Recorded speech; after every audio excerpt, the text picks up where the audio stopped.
ओम श्री गणेशाय नमः। मित्रों, राधे राधे। आज मैं आपको कैलाश मानसरोवर यात्रा के बारे में बताने जा रहा हूँ, जिसको जानकर आपको और समझना भी बहुत ज़रूरी है। क्या आप जानते हैं कि कैलाश पर्वत के पास मानसरोवर झील में डुबकी लगाने पर प्रतिबंध लग चुका है। वहाँ जाने वाले श्रद्धालुओं को मानसरोवर की झील का पानी बाल्टी भरकर किनारे पर ही स्नान करना पड़ता है।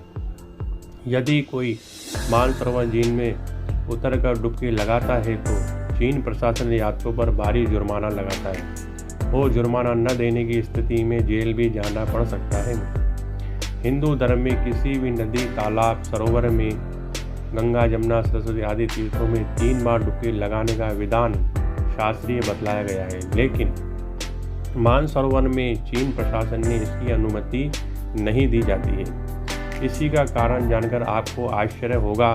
कैलाश मानसरोवर चीन के कब्जे वाले तिब्बत क्षेत्र में पड़ता है, क्योंकि हिंदुओं के अतिरिक्त सनातन धर्म के सभी मानने वाले सदस्य जो लोग हैं, बौद्ध धर्म, जैन धर्म, सिख धर्म और तिब्बतीय स्थानीय क्षेत्र बौद्ध धर्म का अति विश्वास रखते हैं।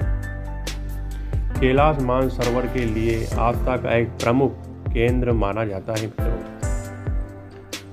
भारत समेत लोग सभी स्थानों में कैलाश मानसरोवर की यात्रा को जाते हैं। इनमें भारत और विश्व के भोलेनाथ श्रद्धालु होते हैं।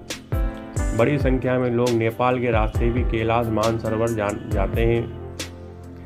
कैलाश के दर्शन फिर परिक्रमा करते हैं। इसके बाद वह मानसरोवर झील तट पर स्नान, दान, धर्म, पूजन करते हैं और मानसरोवर झील समुद्र तल से 15,990 फुट की ऊंचाई पर है। मित्रों, इतनी ही ऊंचाई पर मीठे पानी की झील का होना ये सबसे बड़े आश्चर्य की बात है।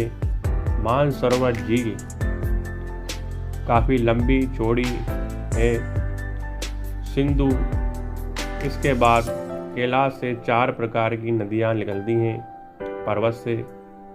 सिंधु नदी, सपुल नदी, ब्रह्मपुत्र नदी व सरयू नदी, ये चारों नदियाँ कैलाश पर्वत से निकलती हैं। सरयू नदी नेपाल से होते हुए भारत में प्रवेश करती है। मित्रों, वहाँ पर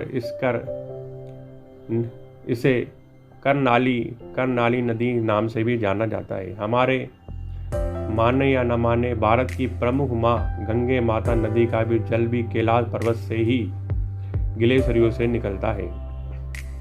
मानसरोवर झील के पास एक अनंत झील भी है, जिसे राक्षस ताल भी कहा जाता है।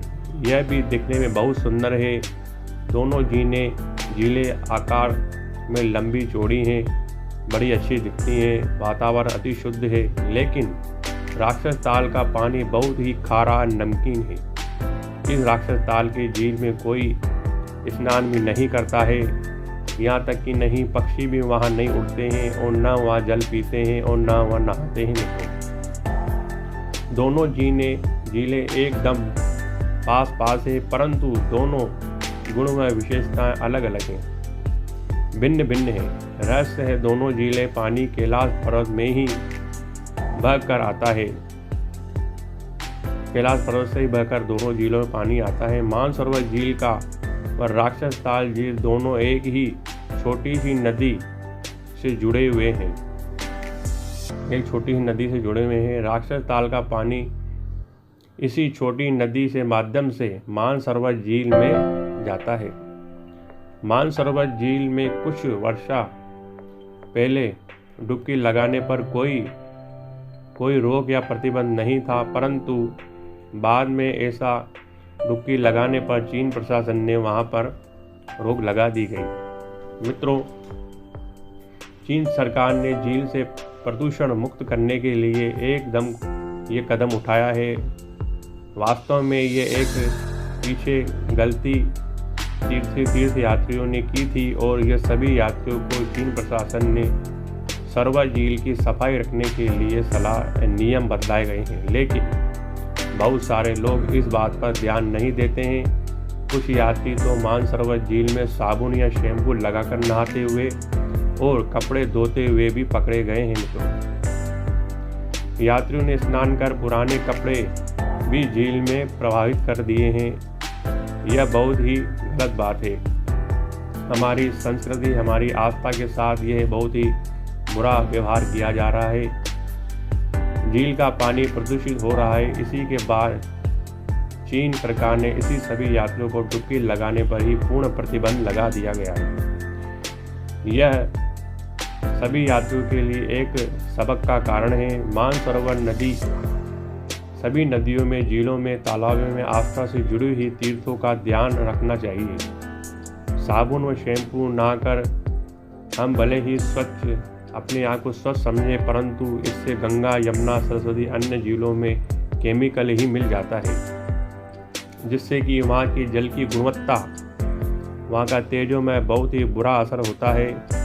ये हम सभी इस बात को जानते हैं। भारत में आप किसी तीर्थ जाओ, वहाँ तीर्थयात्री साबुन या शैम्पू ना कर गंदगी करते हैं। यह पवित्र, निर्मल, पावन, तेजोमय जल होता है। इसमें नहाने से शरीर की बीमारियां भी ठीक हो जाती हैं और शरीर शुद्ध होकर पवित्र, तेजोमय हो जाता है। आत्मबल बढ़ जाता है। इस कैलाश मानसरोवर झील में नहाने का बहुत ही बड़ा धर्म व पुण्य प्राप्त होता है। मित्रों, बड़े योग संयोग से ऐसा योग बनता है जिससे कि भारत से हम चीन में जाकर कैलाश मानसरोवर महादेव के दर्शन करते हैं।